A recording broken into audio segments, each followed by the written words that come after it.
Hello મારા વહાલા વહાલા વિદ્યાર્થી મિત્રો, કેમ છો? મજામાં? મારું નામ છે ફાલ્ગુન આદ્રોજા, હું રાજકોટથી છું અને તમે જોઈ રહ્યા છો ફિઝિક્સ વિથ ફાલ્ગુન સર.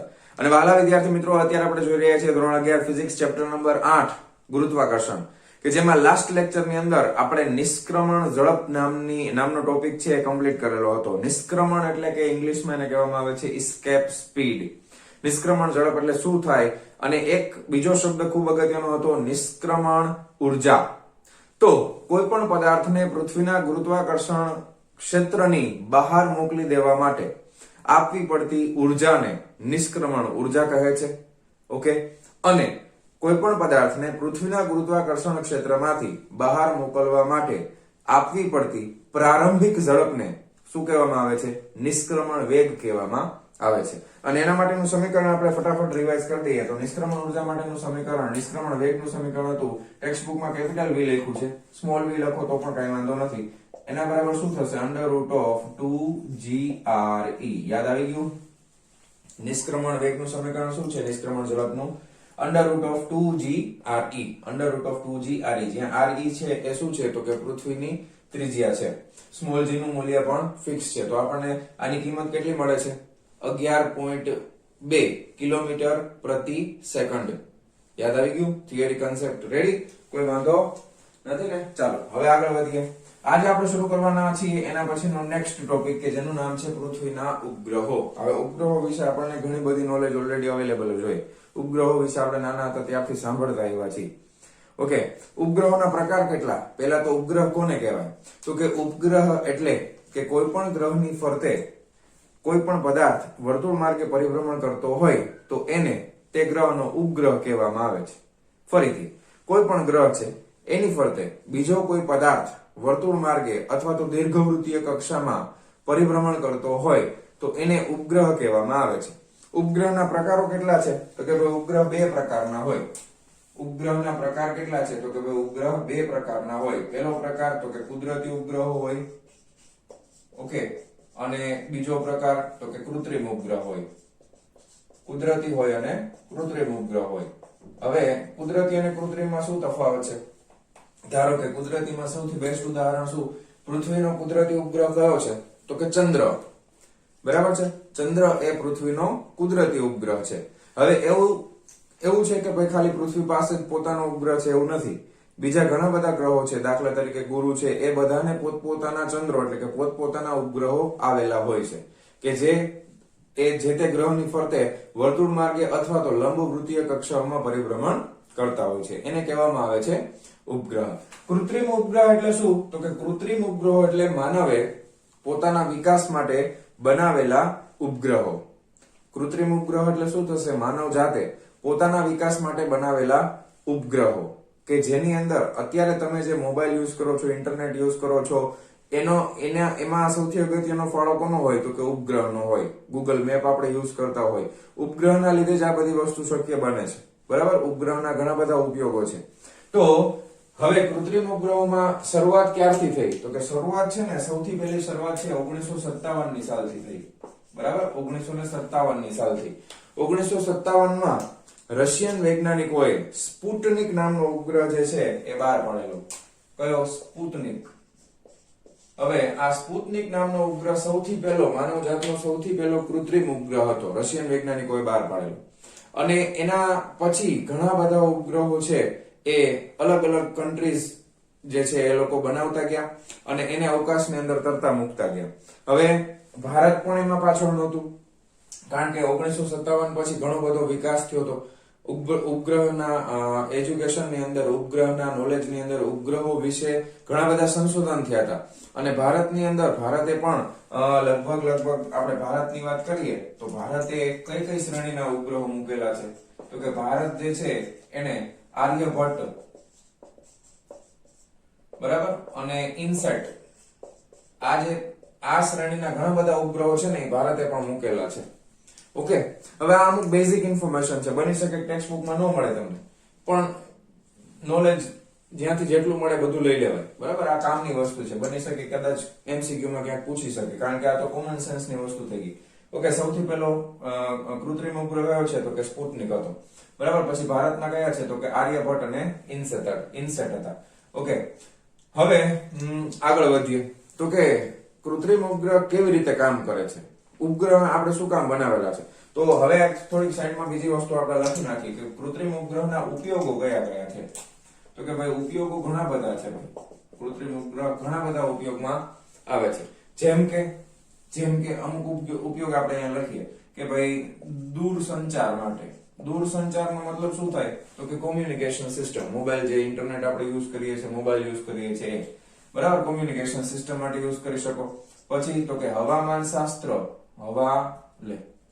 હવાનમ લખાઈ ગયું, બોલો, હવામાન શાસ્ત્રની આગાહી કરવાની હોય, તમે ન્યૂઝમાં જોતા હો, બરાબર, કે અહીંયા આટલો ડિગ્રી તાપમાન છે ને અહીંયા વરસાદ થશે ને કાલે આટલા કલાકમાં વરસાદ થઈ જાય, બરાબર, 2 દિવસ ભારે વરસાદની આગાહી છે ને 2 દિવસ ફૂલ ઠંડી પડશે, બરાબર, ને અત્યારે શિયાળો હાલે છે, ઠંડીની આગાહી, એ બધી આગાહી જે છે એના પાછળ પણ કોણ જવાબદાર હોય તો કે કૃત્રિમ ઉપગ્રહ છે.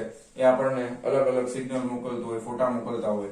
તો દૂરસંચાર છે, હવામાન શાસ્ત્ર છે, ઓકે. એના પછી તો કે વૈજ્ઞાનિક વસ્તુઓ હોય, બરાબર, સંશોધન કરવાના હોય. એના પછી તો કે ભાઈ મિલિટરીમાં બહુ કામમાં આવશે, બરાબર.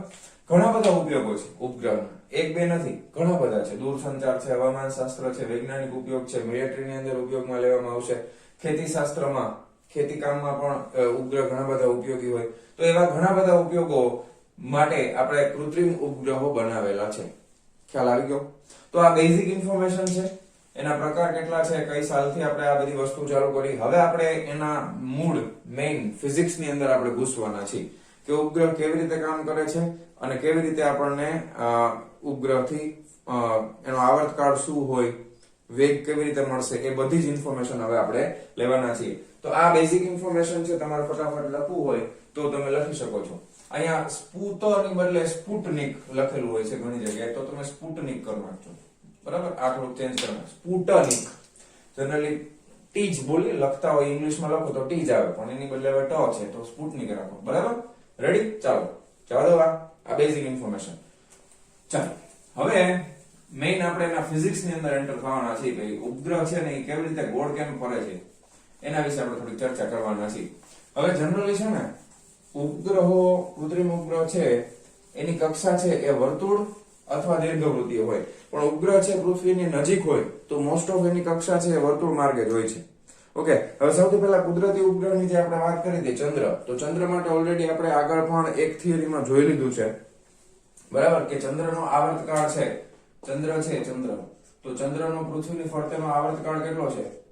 તો ચંદ્રનો પૃથ્વીની ફરતેનો આવર્તકાળ 27.3 દિવસ છે, કે જે ઓલમોસ્ટ એ પોતાની કક્ષા ઉપર જે ફરે છે ને ચંદ્ર, એના આવર્તકાળ જેટલો જ છે. ચંદ્ર પોતાની કક્ષા ઉપર જે પરિભ્રમણ કરે છે એનો આવર્તકાળ પણ 27.3 દિવસ, અને પૃથ્વીની ફરતે જે ફરે છે એનો આવર્તકાળ પણ 27.3 દિવસ છે. ખ્યાલ આવી ગયો? Okay, ready? તો આ ચંદ્ર માટે થોડી બેઝિક ઇન્ફોર્મેશન તમારે એડ કરી દેવાની છે, એ તમે જાણો છો ઓલરેડી. હવે આગળ વધીએ. આવું કઈ રીતે થાય, કેમ આવી રીતના ફરતા હશે? ચાલો તો હવે થોડું ડ્રોઈંગ કરીને સમજવાનો પ્રયત્ન કરીએ. આપણે પૃથ્વી માટે ચર્ચા કરવાની છે. એટલે ધારો કે અહીંયા આગળ પૃથ્વી છે. હવે પૃથ્વીની ફરતે તમે ધારો કે કોઈ એક ઉપગ્રહ છે, ઉપગ્રહનું દળ ધારો કે ગમે એમ દળ વાળો ઉપગ્રહ છે, ધારો કે આ એમ દળનો ઉપગ્રહ છે, એની ફરતે અત્યારે આપણે એવું માની લઈએ કે વર્તુળ માર્ગે, વર્તુળ કક્ષા. હવે વર્તુળ માર્ગ તમને એમ થાય સર વર્તુળ જ શું કામ લેવી પડે, દીર્ઘવૃત્તીય ન લેવાય? વર્તુળ છે એ દીર્ઘવૃત્તીય કક્ષાઓનો એક સ્પેશિયલ કિસ્સો છે, આપણે વાત કરી હતી ને, એમાં વર્તુળ પણ આવી જશે, દીર્ઘવૃત્તીય કક્ષાઓમાં વર્તુળ પણ આવી જશે, એનો સ્પેશિયલ કિસ્સો છે એ વર્તુળ માર્ગે છે. હવે ધ્યાનથી જોજો તમે, બે વચ્ચે કયા કયા બળો લાગે, બસ એની ચર્ચા કરવાની છે, પછી વાર્તા થઈ જશે પૂરી. હવે ઉપગ્રહ ગોળ ફરતો હશે, ધારો કે આ રીતે આ માર્ગે ગોળ ફરે છે, તો ગોળ ફરતો હોય તો કેન્દ્રગામી બળ તો હોય જ પૃથ્વીની ફરતે, પૃથ્વીના કેન્દ્ર તરફ. તો હવે તમે જુઓ, પૃથ્વીનું કેન્દ્ર અહીંયા ક્યાંક હોય તો આ રીતે એના ઉપર જે બળ લાગતું હશે એ એક બળ છે એ કયું હશે તો કે કેન્દ્રગામી બળ હશે. કેન્દ્રગામી બળ એટલે શું થાય તો કે mv² વનાર થાય. તો હવે ઉપગ્રહ જે કક્ષામાં પરિભ્રમણ કરે છે એનો વેગ છે એને આપણે v લેવાના છીએ. વેગને આપણે v તરીકે, કેપિટલ V તરીકે ગણશું ટેક્સ્ટ બુક પ્રમાણે, બરાબર. તો અહીંયા આગળ કેન્દ્રગામી બળ લાગશે તો F આ લાગે છે કેન્દ્રગામી. હમણાં સમીકરણ લખીએ. આ કેન્દ્રગામી બળ કોણ પૂરું પાડે? તો કે પૃથ્વી અને ઉપગ્રહ વચ્ચેનું ગુરુત્વાકર્ષણ બળ પૂરું પાડે. તો કે અહીંયા આગળ પૃથ્વી છે અને ઉપગ્રહને પોતાની તરફ ખેંચે છે અને અહીંયાથી ગુરુત્વાકર્ષણ બળ તમે લખો તો F ગુરુત્વાકર્ષણ આ બે સમાન મૂલ્યના અને વિરુદ્ધ દિશાના હોય. તો કેન્દ્રગામી બળ અને ગુરુત્વાકર્ષણ બળ બસ આ બેને સરખાવી દઈ એટલે આપણને સમીકરણ મળી જશે. બરાબર. તો હવે લખો કે ભાઈ F પેલા આપણે લખીએ કેન્દ્રગામી. હવે ઉપગ્રહ બીજી વસ્તુ, પૃથ્વીની ત્રિજ્યા તો આપણને ખબર છે. પૃથ્વીની ત્રિજ્યા કેટલી છે? r અને પૃથ્વીની સપાટીથી ધારો કે h ઊંચાઈ ઉપર ઉપગ્રહ ફરે છે. પૃથ્વીની સપાટીથી આ જે ઊંચાઈ છે એ h જેટલી ઊંચાઈ છે ત્યાં ઉપગ્રહ પરિભ્રમણ કરે છે અને પૃથ્વીની ત્રિજ્યા છે રેડિયસ ઓફ અર્થ. હવે ખરેખર મેં તમને કીધું એ પ્રમાણે પૃથ્વીની ત્રિજ્યા ખૂબ મોટી છે, 6400 કિલોમીટર. ઉપગ્રહ એટલો બધો ઉપર નથી, પણ હવે ડ્રોઈંગમાં હું એવું બતાવવા જાઉં તો પૃથ્વીમાં અડધું બોર્ડ આવી જાય અને ઉપગ્રહમાં પછી મારે જગ્યા જ ન વધે. સમજાય તમને? તમારે એવું સમજવાનું છે કે પૃથ્વી ખૂબ વિશાળ છે, ભલે આકૃતિમાં નાની દોરેલી હોય. અહીંયા આગળ તમને એમ થાય સર આ સ્મોલ એચ તો બહુ નાનું છે, બરાબર મોટું છે, અને આ પૃથ્વીની ત્રિજ્યા તો બહુ નાની છે, એવું નથી. ખ્યાલ આવ્યો? પ્રેક્ટિકલી એ સમજજો પાછા. હા, તો કેન્દ્રગામી બળ બરાબર શું થશે? તો કે ભાઈ કેન્દ્રગામી બળ બરાબર થશે mv²/r. તો અહીંયા આગળ લખી નાખીએ આપણે, કેપિટલ V રાખીએ, mv²/r. હવે બે વચ્ચેનું અંતર છે એ કેટલું છે? તો કે બે વચ્ચેનું અંતર કેટલું થશે? તો કે પૃથ્વીની ત્રિજ્યા થશે r, બરાબર, પ્લસ આ ઊંચાઈ કેટલી છે? તો કે h. બેનો સરવાળો જેટલું થાય કેન્દ્રગામી બળ. રેડી? ઓકે. પછી આવશે F ગુરુત્વાકર્ષણ બળ.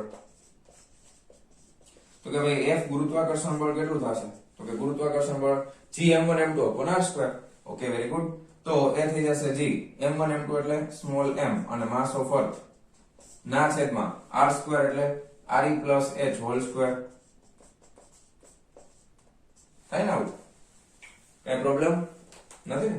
તો આ છે કેન્દ્રગામી બળ, આ છે ગુરુત્વાકર્ષણ બળ. બંને કેવા હોવા જોઈએ? સમાન મૂલ્યના હોવા જોઈએ અને પરસ્પર વિરુદ્ધ દિશાના. કારણ કે પછી ઉપગ્રહ છે આમ પૃથ્વીમાં અંદર નથી આવી જતો, એ કક્ષામાં ફર્યા કરે છે. ખ્યાલ આવે છે?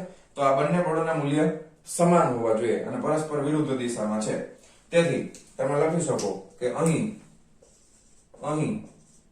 બંને બળોના મૂલ્ય સમાન હોવાથી ડાબા બરાબર જમા. તો ડાબી બાજુ આપણે લખી નાખીએ mv²/re plus h અને જમણી બાજુ આપણે લખી નાખીએ gm/re plus h નો વર્ગ. બરાબર. સામસામેથી mm કેન્સલ કરી નાખો, એક re plus h કેન્સલ થઈ ગયું.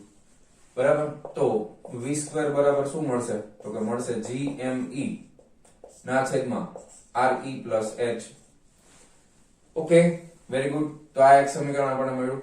હવે આપણે આ v છે તો વર્ગમૂળ કાઢી નાખીએ તો v બરાબર કેટલું મળશે?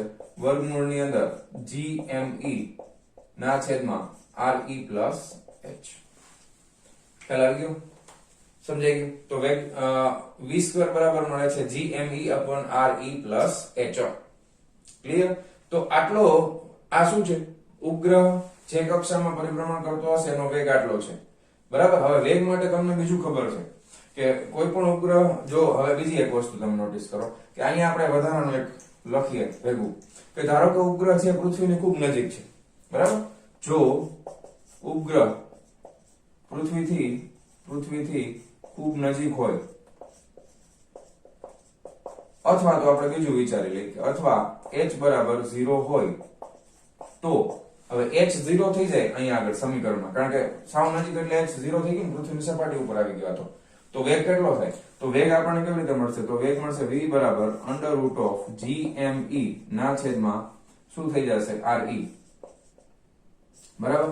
હવે એક બીજી વસ્તુ યાદ રાખો, ઓલું તો આપણે છે ને સ્મોલ g તો યાદ જ રાખવાનું. સ્મોલ g ની કિંમત કેટલી થાય? તો કે સ્મોલ g બરાબર gme/re². બરાબર.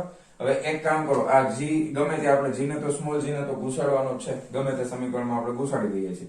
તો અહીંયા ઉપર નીચે r વડે ગુણાકાર કરી નાખો તો અહીંયા નીચે r નો સ્ક્વેર થઈ જશે. તો આ સમીકરણ મળશે v બરાબર √ શું થઈ ગયું? તો કે આના બરાબર સ્મોલ g અને આના બરાબર re. તો આ આપણને મળશે વેગનું સમીકરણ. આ તો ફિક્સ છે, તમે જાણો જ છો ઓલરેડી. બરાબર ને? આગળ આવી જ ગયું છે આ. તો અહીંયાથી પેલા આ યાદ રાખવાનું કે જો ઉપગ્રહ પૃથ્વીની ખૂબ નજીક હોય અથવા તો સ્મોલ h બરાબર તમે 0 લઈ લો તો વેગ કેટલો થઈ જશે? તો કે વેગ આટલો થઈ જશે. અહીંયા તમે h બરાબર 0 મૂકી દો એટલે વેગ મળશે √g(r). ક્લિયર? કોઈ વાંધો નથી.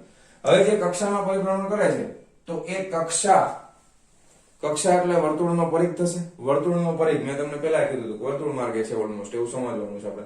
તો વર્તુળ માર્ગે છે તો વર્તુળનો પરિઘ શું થાય? તો કે પરિઘ એટલે ઉપગ્રહે કાપેલું અંતર થશે અને વેગ તમારી પાસે છે v. તો વેગ બરાબર અંતરના છેદમાં સમય. અંતર એટલે 2πr ના છેદમાં સમય એટલે આવર્તકાળ t. ખ્યાલ આવી ગયો? ઓકે. તો અહીં હવે આગળ વધીએ. અહીં ઉપગ્રહ દ્વારા t સમયમાં કપાયેલ અંતર બરાબર કેટલું થાય? તો કે 2πre plus h. ઓકે, કારણ કે તમે ક્યાં લીધો છે? re plus h અંતરે છે ને, તો અંતર કેટલું કપાશે? 2πre plus h થશે. તેથી તમે લખી શકો કે ભાઈ આવર્તકાળ t બરાબર વેગ બરાબર અંતરના છેદમાં સમય. તો આ અંતરના છેદમાં વેગ થઈ જશે. તો આવર્તકાળ t બરાબર શું થશે? 2πre plus h ના છેદમાં વેગ લખી નાખીએ v. ક્લિયર છે? કોઈ વાંધો નથી ને? હવે વેગ v ની કિંમત ઓલરેડી તમારી પાસે છે. આને સમીકરણ નંબર 1 આપી દો. તો વેગ v ની કિંમત આપણે મૂકી દઈએ. તેથી t બરાબર 2πre plus h ના છેદમાં v બરાબર કેટલા છે? તો કે v બરાબર વર્ગમૂળ ની અંદર gme છે. બરાબર? e થોડોક નાનો રાખવાનો, માસ ઓફ અર્થ. ઓકે, અને આ છેદનો છેદ અંશમાં જવા દઈએ તો √re plus h થઈ જશે. એટલે re plus h એની કેટલી ઘાત થઈ જાય? 1/2 ઘાત થઈ જાય કે નહીં? વર્ગમૂળ એટલે 1/2 ઘાત થાય. હવે અહીંયા આધાર સરખો છે તો ઘાતનો સરવાળો કરાય ને. તો આવર્તકાળ t બરાબર, ધ્યાન આપજો, ઉપર ઘાતનો સરવાળો કરીએ છીએ 2πre plus h. અહીંયા કાઈ ન હોય એટલે એક ઘાત હોય, 1 + 1/2, 2 × 2 ને 3/2 થઈ જશે. કેટલું થશે? આ 3/2 ના છેદમાં √gme. થઈ ગયું? રેડી? તો આ આપણને મળી ગયો ઉપગ્રહનો આવર્તકાળ. આ શું મળ્યું આપણને? ઉપગ્રહનો આવર્તકાળ મળ્યો. એટલે ઉપગ્રહને પૃથ્વીની ફરતે એક ચક્કર પૂરું કરતા આટલો સમય લાગે. સમીકરણમાં તમે કિંમત મૂકી શકો છો. હવે એક બીજી વસ્તુ જો કે અહીં ધારો કે એવું માની લઈએ કે ભાઈ પૃથ્વીની સા ફરી પાછું આપણે આની આ જ વસ્તુ વિચારવાના છીએ કે ધારો કે હવે અહીંયા છે ને એક કામ કરીએ, આપણે બંને બાજુ વર્ગ કરી દઈએ. સમીકરણમાં બંને બાજુ વર્ગ કરતા એવું કેમ કરીએ છીએ? જરાક વિચારો તો. કેપ્લરના નિયમોમાં એવું કંઈક આવ્યું હતું? આવર્તકાળનો વર્ગ છે એ અર્ધ દીર્ઘ અક્ષના ઘનના સમપ્રમાણમાં હોય, એવું કંઈક આવ્યું હતું કે નહીં? યાદ કરો. યાદ આવ્યું કે નહીં? તો અહીંયા વર્ગ કરીએ એટલે t નો વર્ગ, 2 2 4 π નો સ્ક્વેર. બરાબર? અહીંયા વર્ગ કરશો એટલે શું થઈ જશે? re plus h એનો ઘન થઈ જશે. ના છેદમાં વર્ગ કરશો એટલે આ થઈ જશે gme. ખ્યાલ આવ્યો? હવે આના બરાબર છે ને કંઈક આપણે અચળ ધારી લઈએ, કારણ કે આ બધું અચળ જ છે ને. તો આના બરાબર કંઈક અચળાંક આપણે ધારી લઈએ. તો આપણે લખી શકાય કે t² બરાબર, આને આપણે સ્મોલ k લઈ લઈએ. શું લઈ લઈએ? Small k. અને અહીંયા આવી જશે re plus h નો ઘન. શું આવી જશે? re plus h નો ઘન. હવે આને આપણે આપી દઈએ સમીકરણ નંબર 2. બરાબર છે? ખ્યાલ આવી ગયો છે? કોઈ પ્રોબ્લેમ નથી? શું કર્યું આપણે? આના બરાબર અચળાંક ધારી લીધો, આના બરાબર ધારી લીધું છે સ્મોલ k. ઓકે, હવે આ કોની યાદ અપાવે છે આપણને? તો કે આ કેપ્લરના ત્રીજો નિયમ જ છે. કેપ્લરનો કયો નિયમ છે? ત્રીજો નિયમ. આવર્તકાળનો વર્ગ એ અર્ધ દીર્ઘ અક્ષના ઘનના સમપ્રમાણમાં હોય છે. બરાબર? આવર્તકાળનો વર્ગ એ અર્ધ દીર્ઘ અક્ષના ઘનના સમપ્રમાણમાં હોય છે. ખ્યાલ આવી ગયો છે? કોઈ પ્રોબ્લેમ નથી ને? રેડી? ક્લિયર? આટલું પાકું? હવે એક વસ્તુ, એક કામ, એક વિચાર કરીએ.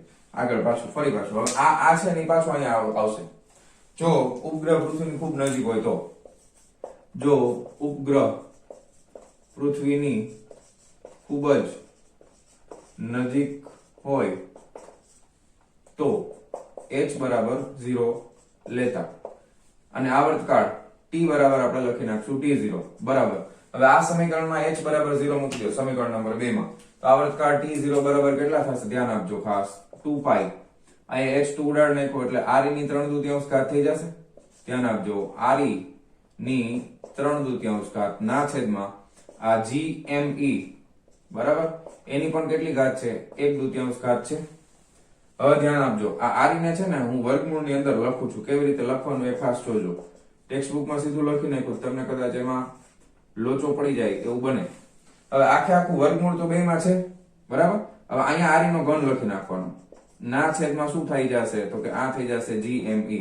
હવે જોવો જોઈએ, ચેક કરો જોઈએ મેં સરખું લખ્યું, બરોબર લખ્યું કે કઈ વાંધો આવ્યો તમને જોવો જોઈએ. સમજાય છે આ સ્ટેપ? આ વર્ગમૂળ અહીંયા પણ છે, અહીંયા પણ છે, પણ અહીંયા ઘન છે તો એ ઘન અંદર આવી જશે. બાકી બધાયમાં જો આ g નું વર્ગમૂળ છે, m નું વર્ગમૂળ છે, r ના ઘન નું વર્ગમૂળ છે. હવે સમજાઈ ગયું? કોઈ વાંધો નથી. હવે જો હું આને હવે જગ્યા ઓછી છે એટલે શોર્ટકટમાં પાછું લખી નાખું અને અહીંયા r લખી નાખું છું. બરાબર? આવી રીતે લખી શકું કે નહીં? આવી રીતે લખી શકાય કે નહીં? જો r² ના છેદમાં gme. હવે gme upon r² બરાબર તો શું થાય છે? જો આ gme upon r² બરાબર તો સ્મોલ g થાય. તો આ √1 upon g થઈ જશે ને. તો આવર્તકાળ t0 બરાબર 2 પાઈ √re by g. ખ્યાલ આવ્યો? આવર્તકાળ t0 બરાબર કેટલા આવશે?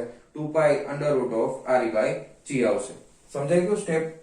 આની કિંમત મૂકીશ મેં r² by gme. gme by r² બરાબર સ્મોલ g થાય તો આના બરાબર 1 upon g થાય એટલે re by g. ખ્યાલ આવી ગયો? આવર્તકાળ મળી ગયું છે? કોઈ પ્રોબ્લેમ નથી ને? રેડી? હવે તમને એમ કહેવામાં આવે કે એ ઉપગ્રહનો આવર્તકાળ તમે ગોતી દો તો મળી જાય કે નહીં? આપણી પાસે બધી કિંમત છે. જો તો આપણે ગોતવાનો ટ્રાય કરીએ. તમે ટ્રાય કરો. કેલ્ક્યુલેટર છે ને 2 પાઈ એટલે કેટલા થાય તો કે 3.14 ગુણ્યા પૃથ્વીની ત્રિજ્યા કેટલી છે 6400 કિલોમીટરમાં છે, નો હાલે, મીટરમાં ફેરવવી પડે એટલે ગુણ્યા 1000 કરી દેવાના છેદમાં g, કારણ કે આ 9.8 માં આવે છે. હવે આ જરા કેલ્ક્યુલેશન કરો તો સાદા કેલ્ક્યુલેટરમાં ફટાફટ. ઓહો કેલ્ક્યુલેટર રહી ગયું, લઈ લો. હા ચાલો કાઢો કેલ્ક્યુલેટર, કરો ગણતરી. મેં લઈ લીધું છે. જો 6400 હા એને ગુણ્યા 1000 બરાબર એને ભાગ્યા 9.8. ઓકે એનું કરવાનું છે વર્ગમૂળ. ઓકે એને ગુણ્યા 3.14 કરવાના છે. એને ગુણ્યા 3.14 કરવાના છે અને એને ગુણ્યા કરવાના છે 2. બરાબર છે? 5075 આવે છે. કેટલો આવે છે? 5075. કેમાં આવશે? આ સેકન્ડમાં આવશે ને. આ મીટરમાં હતું, આ મીટર પ્રતિ સેકન્ડનો વર્ગ હતો તો આવર્તકાળ છે એ સેકન્ડમાં આવશે. બરાબર છે? ટેક્સ્ટ બુકમાં તમને જે આપેલું છે એ મિનિટમાં આપ્યું છે ને તો ભાગ્યા 60 કરી નાખો. 5075 સેકન્ડ આવે છે. બધું આપણે લખી નાખીએ. 5075 પોઈન્ટ પછી 2 0 છે એટલે આપણે લખતા નથી, આ સેકન્ડમાં લખી નાખ્યું. બરાબર? હવે મિનિટમાં ફેરવવું હોય તો ભાગ્યા 60 કરો. 84.58 આવ્યું. હવે 0.58 એટલે ઓલમોસ્ટ 85 મિનિટ જેવું થઈ ગયું. તો આ નિયર અબાઉટ તમે પેલા એકદમ પરફેક્ટ આંકડો લખો 84.58 મિનિટ અને પછી તમે લખી નાખો નિયર અબાઉટ 85 મિનિટ. બરાબર? ટેક્સ્ટ બુકમાં ડાયરેક્ટ તમને 85 મિનિટ મળે છે, લખીને આપી દીધું છે. બરાબર? આવર્તકાળ આ રીતે મળશે. ખ્યાલ આવી ગયો? ઓકે. તો આ હતી પૃથ્વીના ઉપગ્રહો વિશેની માહિતી. હવે આમાં સૌથી વધારે અગત્યની વસ્તુ આપણે કઈ યાદ રાખવાની છે એ ખાસ ધ્યાનથી જોજો. પૃથ્વીના ઉપગ્રહ માટે સૌથી અગત્યની વસ્તુ આપણે જે સૂત્રના સ્વરૂપમાં યાદ રાખવાની છે, દાખલાઓમાં યાદ રાખવાની છે એ આ છે. આ સમીકરણ t² બરાબર small k re plus h નો ક્યુબ. દાખલામાં જો h આપેલું હોય તો આપણે લખવાનું, નો આપેલું હોય એમ કીધું હોય કે પૃથ્વીની ખૂબ નજીક છે તો h બરાબર 0 લઈ લેવાનું. k ની કિંમત ખાસ યાદ રાખવાની છે 4π² upon gme થાય. k બરાબર શું થશે? 4π² upon gme. ખ્યાલ આવી ગયો?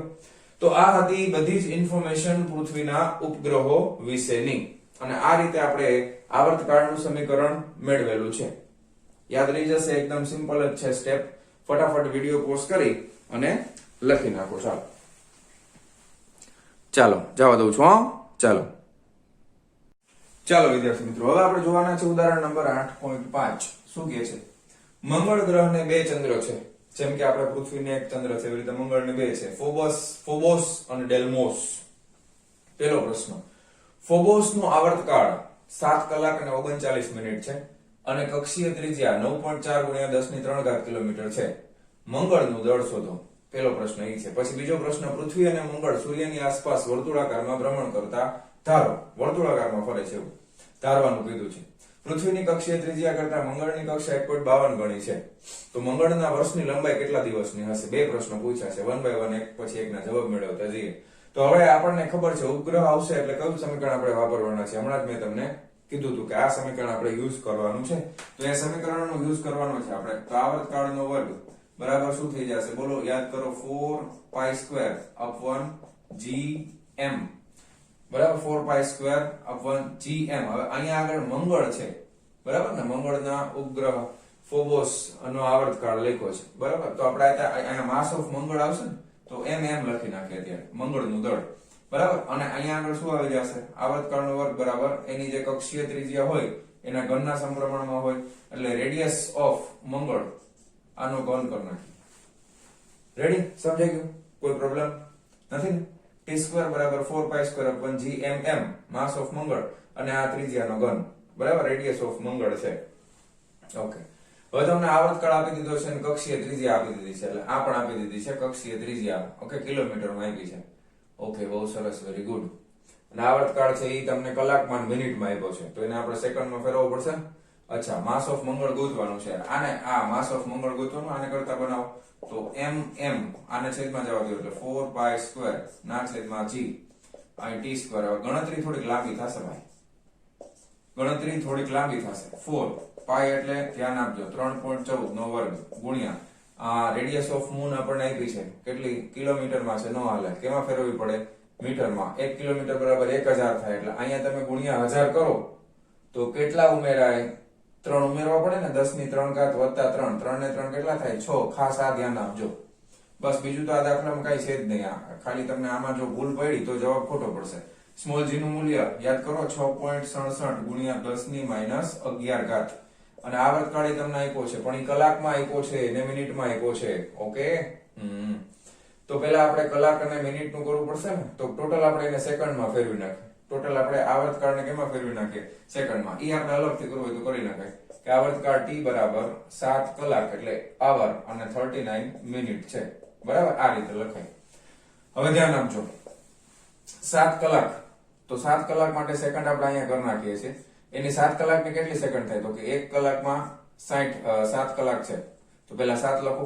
1 કલાકમાં કેટલી મિનિટ હોય? તો કે 60 મિનિટ. 1 મિનિટમાં કેટલી સેકન્ડ હોય? તો કે 60 સેકન્ડ. આટલી સેકન્ડ તો છે, પ્લસ 39 મિનિટ બીજી છે એક એક્સ્ટ્રા, એટલે 39 ગુણ્યા 1 મિનિટ એટલે 60 સેકન્ડ થાય. હવે આની ગણતરી છે ને આપણે અલગથી રાખવી, એટલે ખોટો કોઈ દિવસ ભૂલ પડે નહીં બરાબર. ચાલો તો આ કરો, 60 ગુણ્યા 7 બરાબર 25200 બરાબર. તો આ આવ્યું 25200 વત્તા 39 મલ્ટીપ્લાઈડ બાય 60, તો એ આવશે 2340. અને આમાં ઉમેરી દો 25200 તો એ થઈ ગયા 27540. 27540 આ સેકન્ડમાં આવ્યું. કેમાં આવ્યું? સેકન્ડમાં. આ હું SEC એટલા માટે લખું છું પાછળમાં અને s માં કન્ફ્યુઝન ન થાય એટલે બરાબર. બાકી તમે સીધે સીધું લખી શકો તો આ ડાયરેક્ટ કેટલું આવે? 27540 એનો વર્ગ આવશે. ઓહો, બહુ મોટું થઈ ગયું ગણતરી. ઓકે, તો ધ્યાન રાખીને કરજો ભાઈ. હાલો હું કરું છું, તમે કરજો. 3.14 ગુણ્યા 3.14 ગુણ્યા 3.14 ગુણ્યા 4 બરાબર આટલા બરાબર છે, ગુણ્યા 9.4 ગુણ્યા 9.4 ગુણ્યા 9.4 બરાબર આટલા. ઓહો, બરાબર. તો ઉપર કેટલા આવ્યા? તો કે ઉપર આવ્યા 32756.90 ગુણ્યા 10 ની 6 તેરી 18. ઓકે, છેદમાં કેટલા આવે છે? છેદમાં કરી લો, ધ્યાન આપજો ભાઈ. 27540. ઓહો, 27540 ગુણ્યા 27540. ઓહો, બહુ મોટા આવ્યા. ગુણ્યા 6.67. ઓકે, અને ઘાત છે 10 ની -11 ઘાત. ઓહો, તો આ આવે છે કેટલા મોટા? 5058872 172 આવડા મોટા ભાઈ. આવે જ ને -11 છે એને ઉપર જવા દો એટલે 18 + 10 એટલે 28 ને કેટલી થાય તો કે 29 થાય. અહીંયા આપણે 29 કરી નાખીએ બરાબર. હવે જો 1 2 3 4 5 6 7 8 9 10 1 2 3 4 5 5 છે ને કઈ વાંધો નહીં 5 છે ને તો હજી આપણે એને છે ને 10 માં કરી નાખી 5 ની જરૂર પડશે એટલે 5 ને 4 9 એટલે 10 ની 24 ઘાત કરી નાખી. ધ્યાન આપજો હું શું કરું છું નહીં એટલે કોઈ દિવસ ભૂલ ન પડે. આ 1 2 3 4 5 બરાબર અને અહીંયા 29 ની બદલે 24 કરી નાખી કારણ કે ઉપર નીચે આંકડાની સંખ્યા સરખી હોય ને તો ભાગાકાર કરવાની મજા આવશે આપણને.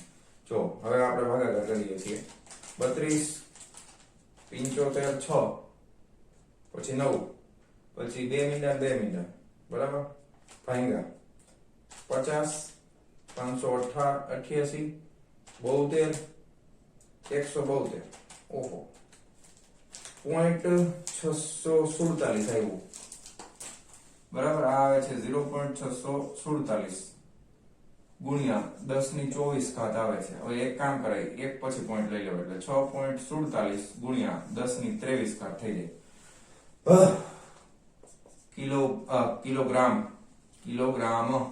તો આ આવ્યું મંગળનું દળ બરાબર છે. જરાક ચેક કરી લઉં સાચું છે કે ખોટું. બની શકે આવડી મોટી ગણતરીમાં ક્યાંક ભૂલ લઈ ગયું. 6.48 ગુણ્યા 10 ની 23 હા 6.47 ગુણ્યા 10 ની 23 47 પછી પાછળો છે એટલે 48 કરવું કરી નાખાય નથી કરવું. પરફેક્ટ જવાબ છે એક પણ માર્ક નો કપાય. તો આવી રીતે કેલ્ક્યુલેશન કરવાનું. કેલ્ક્યુલેટર ખાસ વાપરવું જરૂરી છે કે સાહેબ સમજાઈ ગયું આ સૂત્રમાં કિંમત મૂકી દે આવી ગયું.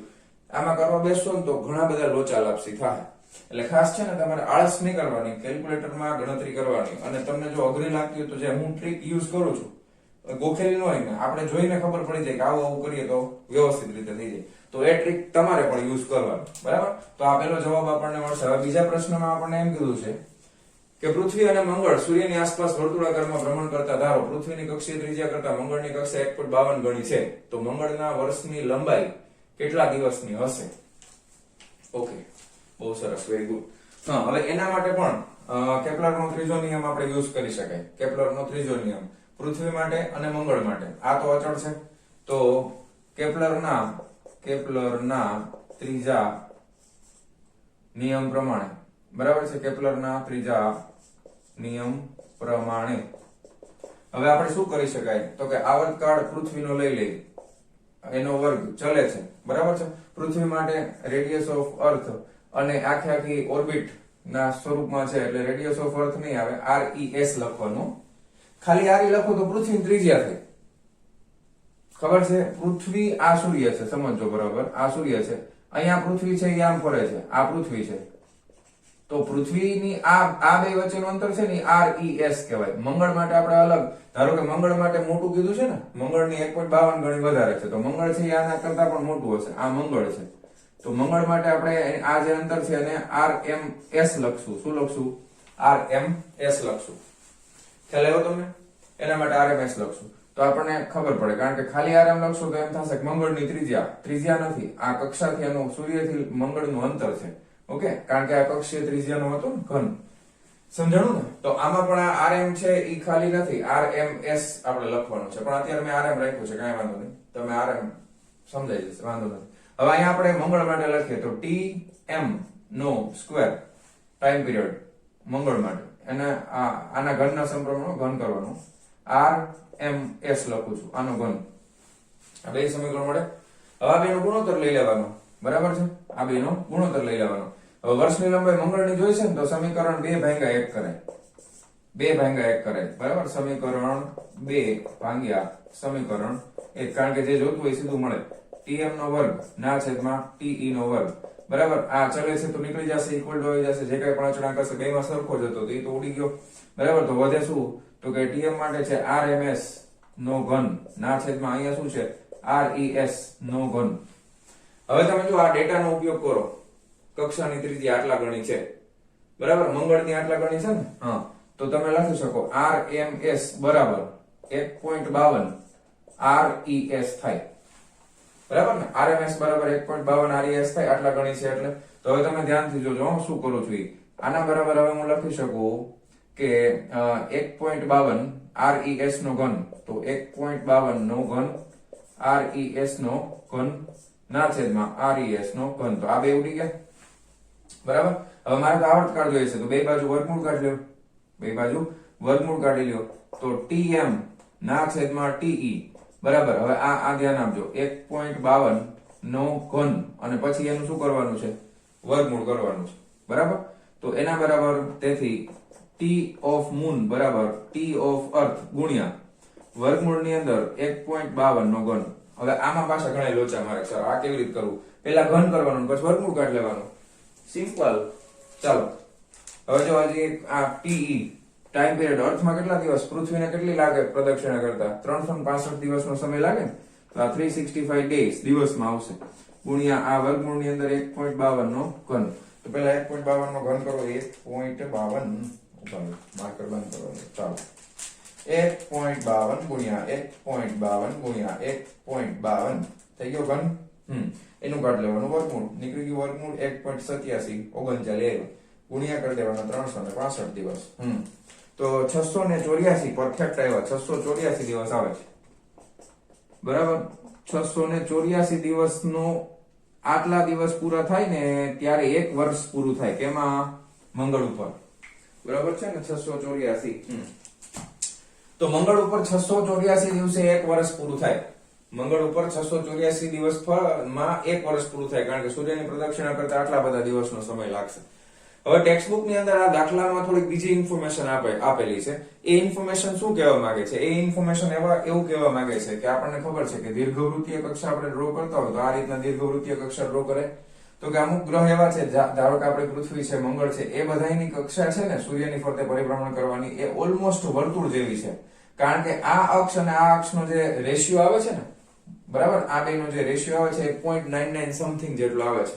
એ વાક્ય હું તમને વાંચીને સમજાવી દઉં, એમાં કઈ બહુ છે એની મોટી વસ્તુ. આપણે નોંધીએ કે બુધ, મંગળ અને પ્લુટો સિવાયના બધા ગ્રહોની, અમુક બુધ, મંગળ અને પ્લુટો સિવાયના બધા ગ્રહોની કક્ષા વર્તુળાકારની ખૂબ જ નજીક જેવી છે, બરાબર. મંગળની નથી, સોરી, બુધ, મંગળ અને પ્લુટો સિવાયના, બરાબર, વર્તુળાકારની ખૂબ નજીક જેવી છે. દાખલા તરીકે આપણે પૃથ્વી માટે અર્ધ લઘુ અક્ષ અને અર્ધ દીર્ઘ અક્ષનો ગુણોત્તર, અર્ધ લઘુ અક્ષ એટલે આ, અર્ધ દીર્ઘ અક્ષ એટલે આ, નાના છેદમાં મોટું, એટલે એક કરતા નાનું હોવું જોઈએ. તો કેટલું છે, b/a બરાબર 0.99986, એટલે ઓલમોસ્ટ એક જેવું થઈ ગયું. ખ્યાલ આવી ગયો. તો એટલા માટે આપણે વર્તુળના સ્વરૂપમાં ઇક્વેશન લઈ અને સોલ્વ કરી શકાય એવું કહેવા માંગે છે. ઓકે, તો એ ફટાફટ આ દાખલો છે એ છાપી નાખો, લખી નાખો વિડીયો પોઝ કરીને. ચાલો જવા દઉં છું. ચાલો.